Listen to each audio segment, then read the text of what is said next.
You're listening to the Superman Super Show, episode number 50, Racketeering Terror in Gateston.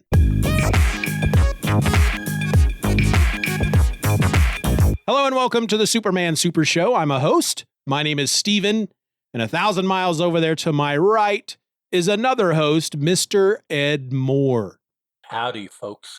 So, Steeven, I unceremoniously put a stop to a topic that you wanted to discuss earlier tonight. So, the floor is yours, sir. In episode 47, we started our banter. We were going to talk about, I had recently read Superman issue number 1 that, as far as when we're recording this, came out a month ago because I'm reading all that stuff on the app. And a number of episodes before that, you had mentioned that you had read issue number 1. And I think you had said something to the effect of there was a certain thing about the story that it's like, you were just like, oh, well, yeah, that makes sense. Why, why wouldn't they do that? Mm-hmm. Do you remember? Was it the Lex Luthor? I think what it was the fact that he would just walk around going through his daily thing and just talking, just like you and I are talking. And Superman, who knows how many bloody whatever's away, can hear him. And he knows that. Of course, that's the entire reason why he is having a conversation with Superman.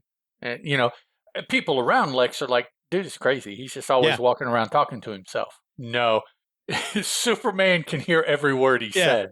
And I really liked how they handled it from the beginning of the issue, because they're putting in these little balloons of Lex talking to Superman, but you as the reader have no idea what those represent. Right, exactly. And it's stuff like Superman's going up against somebody and they're like, and all of a sudden there's this little kind of balloon that's like, break her leg, and, giving him advice on how to take somebody out, but very violently and completely the opposite way Superman would do it. So at first I was like, is this his inner dialogue? Are we going to find out that Superman has a dark side that he just never lets out, but he's always thinking about it? Which would have been freaking interesting. Oh, man. But when you found out it's Lex who's in prison, just talking to him constantly, because he knows that Superman, he can pretty much hear everybody on the earth, but he's able to focus his hearing to pay particular attention to certain people. Mom, Pa, Lois, and always Lex Luthor. Yeah, that was really fun. And I think it even gets to the point in that issue where Superman's like, damn, I wish I could turn this off now. And just not. It's like, nope, too late. You've already tuned that one in, dog. So it's. Because like immediately when he's hearing this stuff and you're like, what is going on here? At one point he goes, hush, or, would you just hush or something like that? And you're like, okay, so is he talking to himself? Is he trying to quiet that inner dialogue? And that was a lot of fun. They did it really well. That was very clever. Doug agrees. He says, I thought that was a clever idea to frame the story.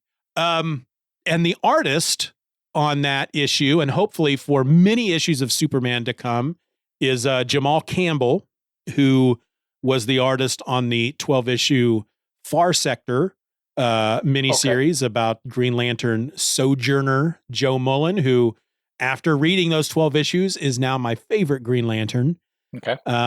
Due in part because of the art. That guy's art is just great. And there's some moments with Superman.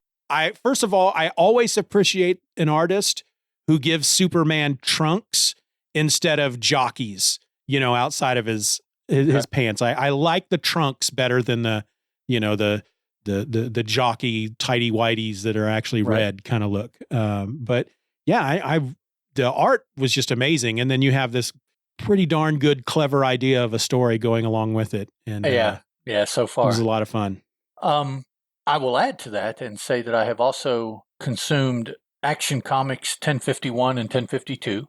Yeah. Now, the thing that all these books that I'm going to mention have in common are they are bannered Dawn of DC. Dawn of DC, yep. Dawn of DC. So Superman 1, now 2, as we're recording this, comes out tomorrow, I believe. Okay. Yeah. The next issue. So I've read Action Comics 1051 and 1052, which revolve around the Superman family. So it's a much broader look at Superman. A little teeny bit of him, but actually it's the other characters that seem to be the focus for that book. Catwoman 52, which, okay, now I'm going to say things about some of these titles, and they may be spoilers to those of you that haven't read it. Does that bother you if I do that, Steeven? Nope. I'm not going to necessarily give a major thing away, just some little things. Yeah, the way my brain works and the fact that these issues won't be on the app for a month, okay. I'm probably going to forget them anyway. So, Catwoman 52. It's not Selena Kyle that's Catwoman. Oh, she's in prison. Is this a Dawn of DC? Yes, it's labeled that. I didn't know that it would. Well, all the announcements have been, of course, about number ones. Yeah. Now I am finding out that there maybe are, shifts of some sort for ongoing titles that are going to be included in this as well. The first one that I ran across was Catwoman 52. So yeah, right off the bat, it starts. Now, Selena Kyle's in prison. This Catwoman is another woman. I have not been reading Catwoman. I didn't even know who the heck that was. So I'm like, oh, okay. The Adventures of Superman John Kent. I read that. Looking forward to that one. I don't know. There just hasn't been anything that I have heard or actually seen about John Kent that has really grabbed me. So it's he was also in the Action Comics issues. Yeah. So yeah, I like him. I didn't want to at first, and frankly, the only reason I started reading any stories from him or featuring him were because Tom Taylor was writing the book. Okay. And big fan of him. So something interesting, just to put in the back of your mind. Maybe keep an eye on what DC does with John Kent. Okay. Because in the next 8 years, the first issue of Action Comics goes into public domain. Oh, yeah. Yeah. And so far, DC isn't showing any signs of trying to prevent that. So that may influence Superman, John Kent, as far as what they do. Maybe. Yeah. There's all kinds of things about it. It's not Superman that is going into the public domain. It's the way it's other things like his outfit, the fact that he can't fly, Lois Lane because she's named, but a lot of the things that we associate with Superman as far as powers and the outfit he wears now, and the fact that he can fly and things that he has done that he didn't do in the first issue of Action, but he does now. Yeah. Those things are secure. Yep. That's not going to be, but if everybody has the chance to do their own Superman, DC could say, well, let's X-Men him down and let's Inhuman John Kent to do a parallel, which of course, for those of you that read Marvel Comics know that didn't bloody work at all, but not at all. Yeah. Okay, so I am looking forward to this Wednesday as we're recording. Superman 2 comes out. Okay. Nightwing 102, which has a Dawn banner, and Catwoman 53. Okay. So, I plan on reading all of those. The Dawn of DC has interested me because, just because. Yeah, it's, the two things I was kind of looking forward to with DC was the Dawn of DC and then Lazarus Planet, which really hasn't done anything for me. I still don't understand because everything I had read about it beforehand when they were hyping it up, it's like, all right, this is the new event that's coming out this year for DC, Lazarus Planet. And when I think of event, I think of, a core miniseries, whether it's 6 issues, 9 issues or whatever, and then a bunch of tie-ins that go around it. But so far, all they've put out is just a bunch of one-shots and, like Lazarus Planet, War on Krypton, Lazarus Planet, blah, blah, blah, and it's almost like back in the day when Marvel would do their crossovers that only went through the annuals. Right. That, it's like when every issue is a different creative team in the story. For me, I can't get into it. Now that's the kind of exercise that in a mean way, I typically describe as being more masturbatory than, than anything long lasting. So, I think perhaps the exception is going to be Lazarus Planet, something of the gods, or the Shazam Wonder Woman one. Yeah. Because Wonder Woman 800 is coming up very quickly. Yep. And so that story should end right before Wonder Woman 800. And it's my understanding that, well, I think it's already been said that Wonder Woman is ending and they're going to start a new volume. I don't know if it's going to end with 800, probably. Yeah, I think that'll be her dawn of DC. I think they announced a creative team not that long ago. I don't think I even recognized who they were. But so and that storyline that they're doing with Diana, I think is something that they have never done with the character of Wonder Woman before. Yeah? So it kind of intrigued me. So okay. Yeah, do you remember reading about what it's going to be? No. She's an outlaw. Okay. The official peoples of planet Earth are hunting her. Wow. And I imagine that may be something that occurs in that Shazam Wonder Woman Lazarus book to set that up. So I'm like, Batman's been hunted, Superman's been hunted, Green Arrow's, but Green Lantern, they've not done that with Wonder Woman yet. So, and I think simultaneously. Tom King is writing the new Wonder Woman. Right. Well, then I'm there. I think simultaneously, she is also shunned by all the other Amazons. So she turns out to be on her own. She has nowhere to go. There's no haven for her. Cool. And I thought, well, okay, and let's see how Diana handles that. Yeah. So all right. I'm bantered out. All right. So today we're looking at Racketeering Terror in Gateston, which is the second story to appear in Superman number 6. It was written by Jerry Siegel with art by Paul Cassidy. Superman number 6 has a cover date of October 1940, an on sale date of July 10th, 1940, according to Mike's Amazing World of Comics. And we also got our synopsis from Mike's Amazing World of Comics. So let me tell you what happened in this issue. Racketeer Brute Bashby has taken control of the small town of Gateston. Jim Terrell, editor of the local paper, is critical of Bashby and his unknown boss, which leads to Terrell's death in a car bombing. Lois and Clark arrive in town to investigate the racketeering. Additionally, the Gateston Gazette printing press is also bombed, stopping production of the paper. Clark contacts the publisher of the Daily Planet, who graciously agrees to replace the destroyed equipment. Bashby tries to stop the delivery, but Superman intervenes. Bashby steps up his threats on the town, but Lois learns that a local lawyer, Morton Twist, is Bashby's boss. They try to kill Lois with the car bomb as well, but Superman saves her. He forces the crooks into the rigged car and gains confessions from the fearful men, which ends the corruption in Gateston. Something that I neglected to point out in the last 2 episodes, because I think it happened with the first time we saw it, may have been Action Comics 27, may have been Action Comics 28. But, well, first of all, we get a splash page in this story, which we haven't had yet, as far as I know. Right.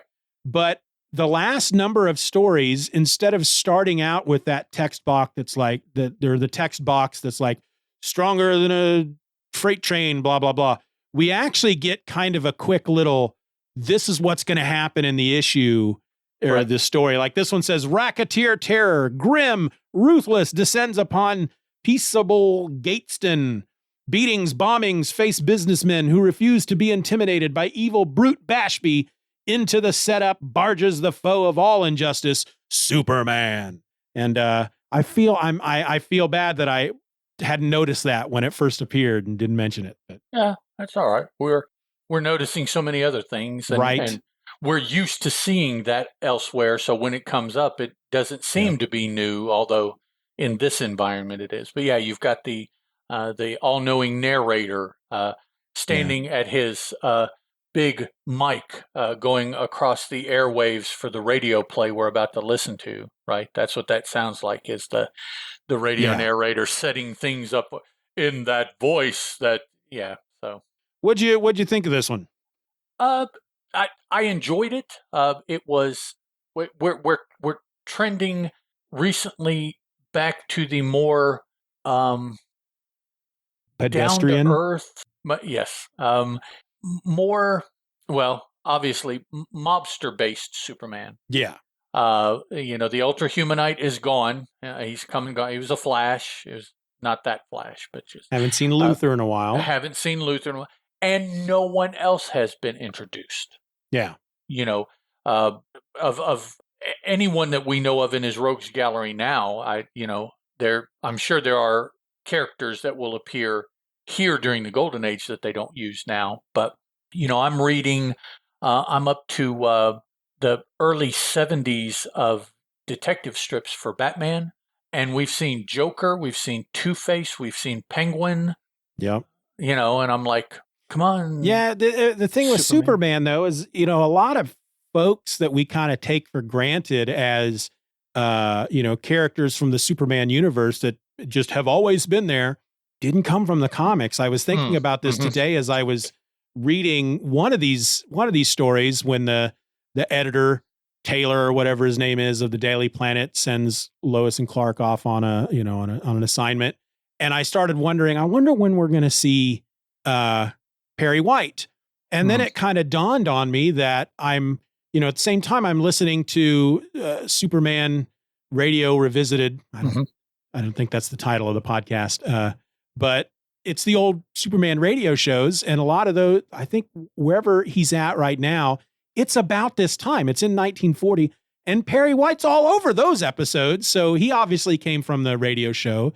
Right. Jimmy Olsen technically originally comes from the radio show. And it's, so yeah, this is pedestrian, but we get another panel that I'd love to see somebody argue that Superman's not flying in the panel. A quick lookup says that there is a Superman Radio Revisited podcast, but I know that there are two that do that, and I don't know enough to be able to separate them. So that could be the name of the one that you're thinking of. If not, you only missed it by one, because I think there's only two shows out there like that. Yeah.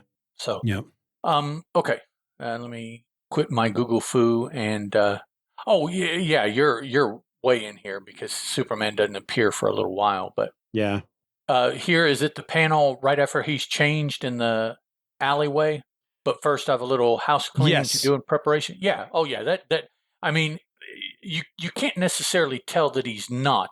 The perspective that the panel is drawn in definitely lends itself to he's leapt, and I don't know, he could just be jumping and we just see the... But you combine it with that narration. Yeah. Zooming through the sky like a rocket. Yeah. It's, yeah. Oh, okay. No, down here now where he's in the mountains. Oh, yeah. Yeah, that's the one, the one in the corner. Okay. Yep. It's like, what? So he is falling in that kind of posture. He's just, oh, come on, people. Yeah, he's flying. He's zooming through the sky like a rocket, and he sights the objective of his search.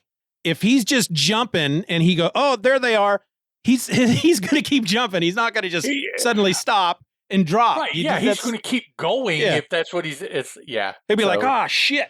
I gotta remember this, jump back over here.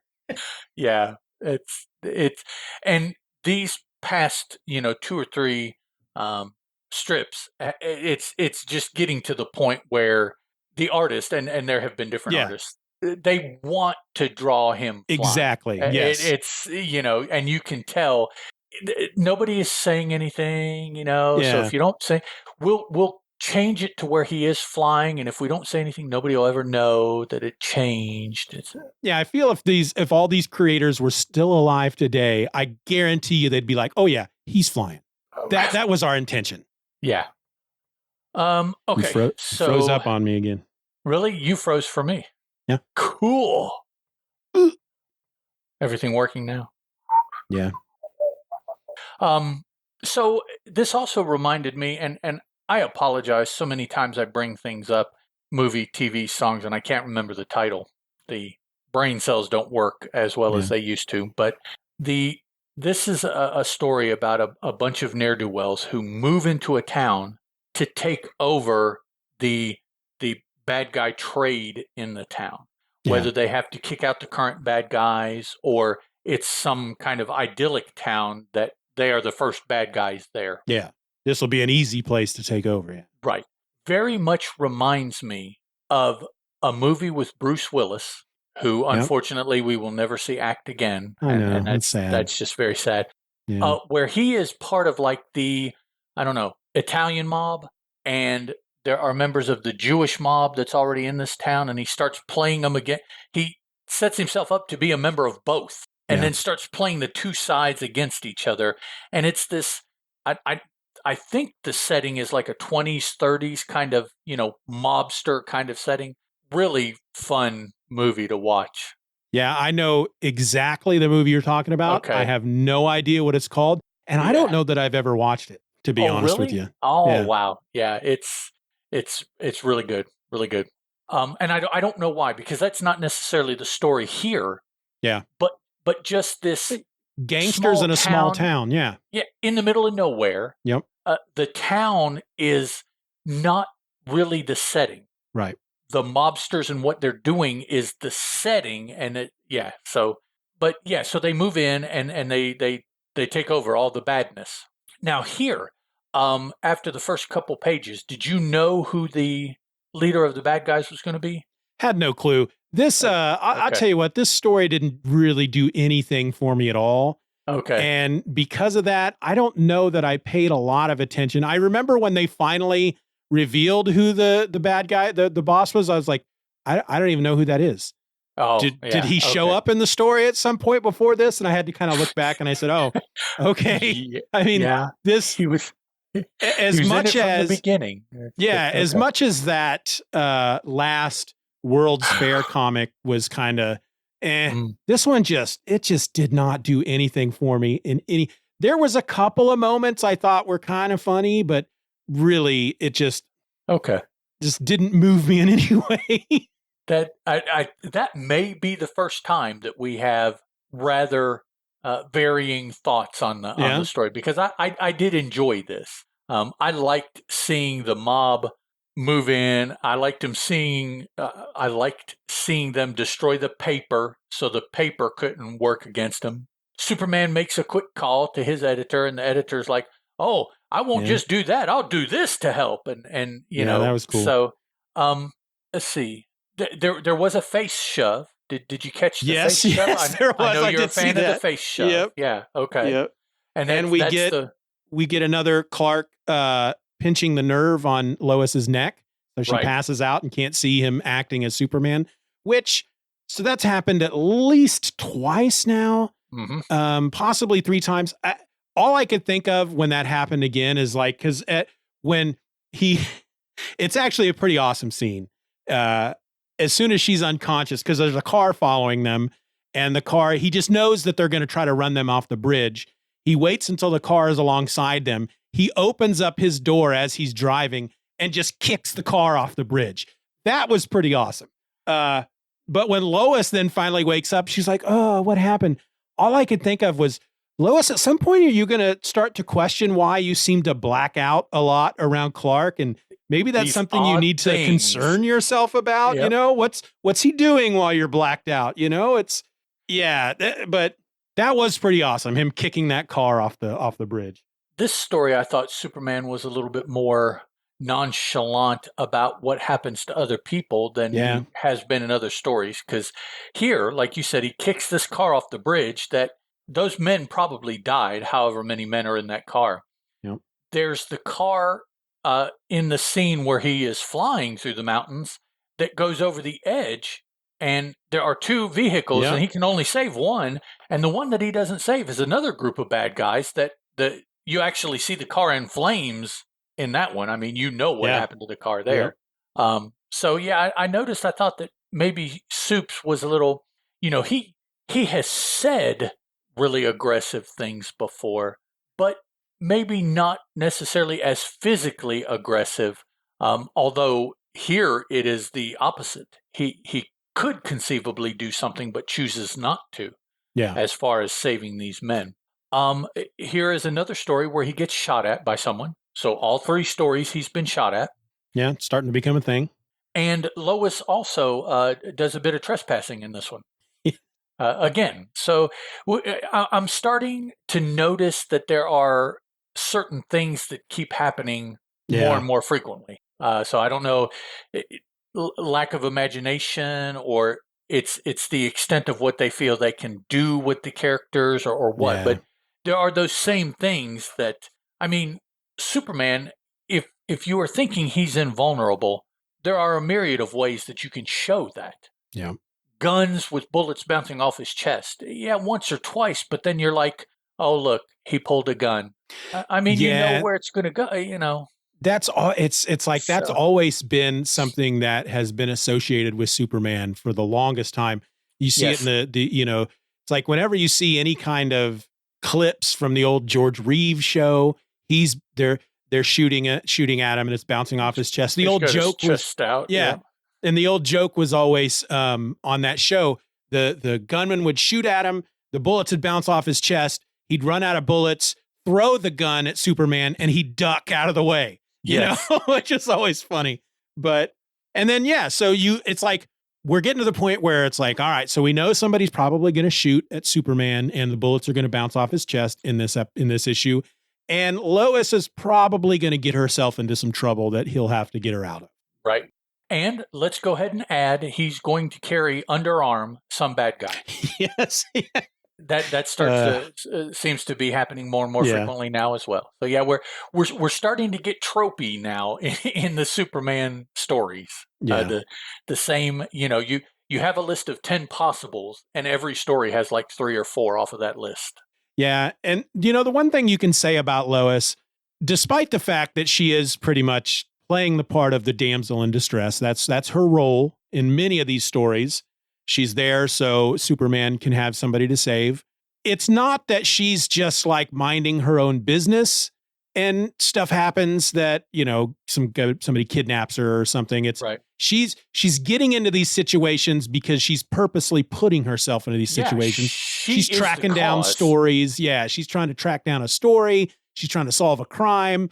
You know, I mean, the Jewel, the heist thing where she's, you know, accused of murdering that guy. Yeah, there was no reason for her to go into that house, but most of the time it's because she is trying to track down, you know, the criminal. She's putting herself in the investigation. So she's got that going for her as far as the strength of a female character. You know, it's not perfect, but okay. But come on, you know that after, I don't know, a very few number of incidents, she would probably curb that somewhat. Hey, you'd think so. You think, you know, at some point, but it's like every time I do this, I get tied up and Superman has to save me.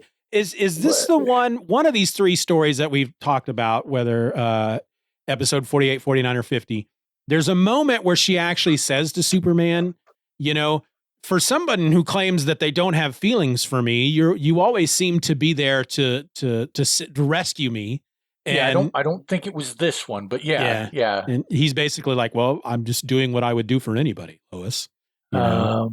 Let's see. Yeah, no, it's not in this one when he finally rescues her. But yeah, I remember that scene. It's like, maybe she's putting. No, she's not putting anything together. It's Oh no, not in any way. I did enjoy the scene where he knew that her car was booby trapped, and he got the bad guys to drive the car. Well, that didn't set off the bomb.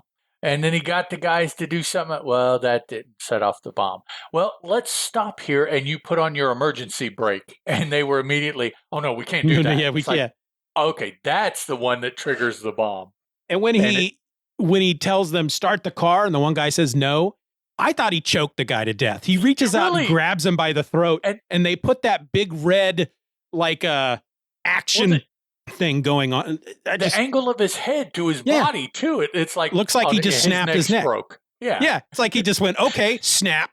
You know, that did kind of for a moment. You know, it's like for a lot of the story, it's like I just really wasn't into it, and that stood out. It's like, whoa, what the frick just happened? He just broke some guy's neck. He killed somebody. Doug is telling us Last Man Standing is the Bruce Willis that's right. movie. Yeah, that's it, Doug. That's exactly Last Man Standing. Yeah. I'll have to check that out. Knowing that we're never going to see anything new from Bruce Willis again. I feel like I should go check that out. Everybody out there owes it to themselves to watch 5 Bruce Willis movies. Just pick 5 and watch them. Yeah. Very few of the movies that he's in are just out and out stinkers. Now, depending on what it's about, it may not appeal to you, and that's cool.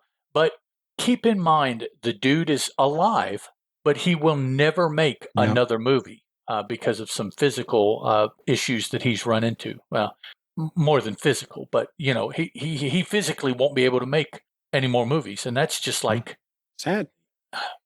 Anytime anybody forcefully is taken away from doing what they love, that's just bad. It's just, it's not fair. So many people don't have they can't avail themselves of doing ultimately what they want to do, what they love to do.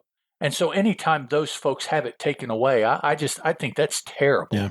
So, Bruce Willis, good. The movie, the Bruce Willis movie, I would recommend to everybody. It's the one that I think a lot of people point at and go, "Nah, that's not a good Bruce Willis movie." That's Hudson Hawk. I thoroughly enjoyed that movie. I love that movie. It's been a long time since I've seen it, but the one scene alone where he's one of his first, heist break-in scenes in the movie. He's in a museum or something. And he has to go get something, and he's got his partner on the radio that's helping him through. And he's like, "All right, the alarm or something will be down for 2 minutes and 32 seconds." And he knows the length of time of every song practically in the world. And so he doesn't use a timer. He knows that there's a song that's that length of time. So he sings it while he's doing the heist. And it's just one of my favorite moments in a movie ever. Never seen something like that before. It was great. That's the thing that sets that character apart, is that's how he, Yeah. All right. That is all for your Bruce Willis moment. Yes. Oh man, that wouldn't be a bad podcast to do Bruce Willis movies a minute at a time. Doug agrees with me once again. There you go. I think Doug and I are the same person. Simpatico. I think I'm online. I'm sending these comments. You could be typing this. I don't know. Right. I'm sitting here looking right at you. I couldn't tell. Yeah. So it's So I mean that's basically everything I pulled out of this. It's a lot of very familiar things at this point. And I don't know, maybe moving forward for the next little bit, it will. That will be the pattern, is these things that we have pointed out will keep occurring. So be it. I understand why. I still am interested in the history, even if it is the same thing I've read multiple times from Superman. I know that these things I'm reading are what led to the Superman 1 and 2 that we talked about for Dawn of DC, or the adventures or Action Comics. And, so I'm okay with that.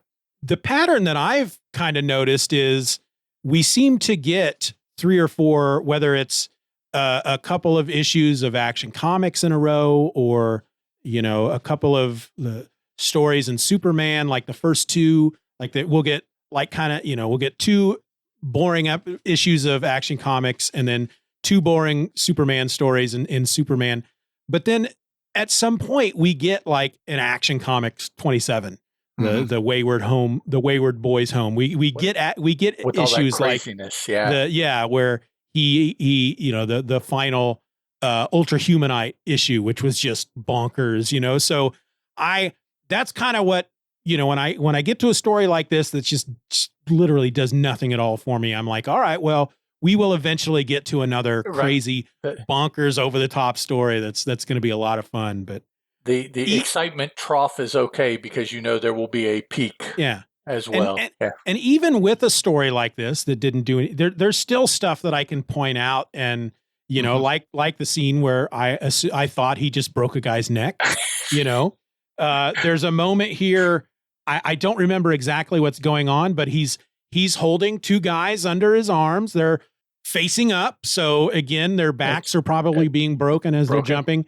And then he does legitimately drop them from the sky. So I'm assuming they're dead. Cause as he's leaping over, he's up high enough that it looks like he's above this, practically the smokestacks of a factory or something. And one guy's going, let go. And he says, anything to oblige. And he just drops them both. Was that in this story? Yeah. Where at? What else is going on? It's the page before he tells Lois not to start the car. Okay. So you're on in here. It's the fourth panel. Oh, okay. Okay. Yeah, I got you. Yeah, he's picked up the two thugs who were going to shoot Lois, and he's taking them. He rounds up all of the bad guys ultimately. Yeah.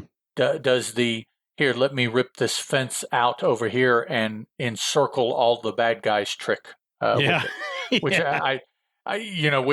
we see that all the time now, but I think this is the first time Superman's done that. So that's pretty clever. I'll just fence you in. And we do get directly after this story, we get another one of those Superman teaching you how to exercise so that you too can have super strength. So, which I don't know who the artist is on this, but the one panel of him swimming looks like it could have come out of the 70s, frankly. It says, is that the right place? No. Lois Lane murderer. I'm looking for Racketeer. Super strength. Burnley. Okay.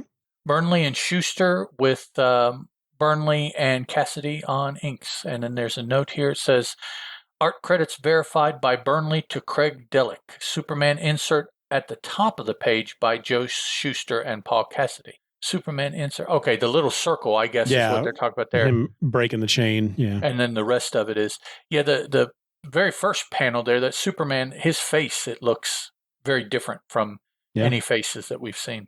Makes sense, though. There's Jack Burnley. I said with that the World's Fair comic, as much as the story was kind of blah, the art was freaking great. Mm-hmm. And that was Jack Burnley. I think that was our first Jack Burnley. This other one that he did, though, wasn't quite as good. No. Didn't take as much time with it, or wasn't given as much time, or whatever. I don't know. I don't have anything else to say about this one. Okay. At this point in comic book production, let's say I don't know what the process necessarily was like as far as artists, lettering, coloring. You hear all kinds of stories now. I don't know, was that the same then potentially, or we know that paper strips looked sketchier because they had to get those out faster. Yep. We know that. As far as, not the accumulated strip comic books, but the actual originally created comic books. I don't know, did they have 2 months lead time to draw that, or I'm not sure. And even if they did, because they're like Action Comics and Superman, they're multiple stories in one issue, are the artists doing what a lot of the writers are doing, and they have 4 or 5 jobs going on at the same time. They're doing art for 4 or 5 different books. So they could just be rushing through stuff and just have, churn it out and make the money. Yep. Except for whatever we say about how the methodology was, except for Jack Kirby, it didn't matter how much time he did or didn't have. Yeah. He was a mule putting it out, and it all was wow. Yeah. Yeah. I was talking about Jack Kirby here on another podcast I recently guested on, and what's that? It was one of Billy D's shows. I think it's going to be on his Bronze Age of Horror, although it wasn't a horror book. We talked about Jack Kirby drawing Eternals, the 70s 19 issue Eternals story. Yeah. And we talked about some Thor books, but that was after Kirby'd been on there. So he'd already left Marvel and was at DC with the Thor books, but then when he came back, that was the Eternals. So I was just all over Kirby talking then, so I don't want to. I could, but yeah. Okay, yeah. I don't really have anything else to add. All right. Well, before I wrap it up, I'll give everybody just a little tease for episode 51, because when I was reading these stories today, and I just kind of went, all right, this story's done. Let me just swipe and see what this next story looks like, I immediately cringed, where we may have a bit of a racist stereotypes in the next story. So that's something to look forward to. I haven't read it, so I don't know, but immediately, and maybe that says something about me, that the image I see just makes me go racism. But yeah, we haven't run into run into that a lot. Yeah, very much. Now, if it's covert, I don't recognize it. But I think it's at the most we may have run into some very subtle, what at the time would have been normal, right? But wouldn't pass today. Right. Yeah. It was found out that, that's not the case for everybody that's like that or whatever, like all Italians are in the mob or what, right. It's no. Right. Yeah. Yeah. All right, folks, that was our show. I hope, despite the fact that I didn't like the issue too much, that we still entertained you. And I think we did. Mm-hmm. I think we're just gosh darn entertaining fellas, frankly. And I was entertained. Well, that's good, because that's all I need is to know that you are entertained, and then I'm happy. As long as one of us is reasonable, it's good. Right. Yeah. Yep. All right. So until next week, folks, I'm Steven, that's Ed, and this was the Superman Super Show. Ciao. Later. You've been listening to the Superman Super Show. Questions and comments can be directed to the Superman Super Show at gmail.com. You can follow the show on Twitter under the handle @SoupsSuperShow. That's @SUPS Super Show. And continue the conversation at the Super Show Forum at forums.justanotherfanboy.com. We also encourage you to rate the show wherever available and share this podcast with a friend. All links will be in the show notes. Superman is a copyrighted feature appearing in Action Comics magazine. Cat walked across my keyboard, and now the show notes are kind of messed up, but I think it's still got... Are they locked? Episode 50 my keyboard's there. Locked. It shows episode 48, but it's the notes for episode 50. Racketeer Terror in Gateston. Gateston. And just as you say that, my big 20-pound glumpy here jumps up on the desktop next to me. Hasn't been here all night. Been in there with Mom. But now, I guess, I don't know, maybe she's gone to bed or something, and he's...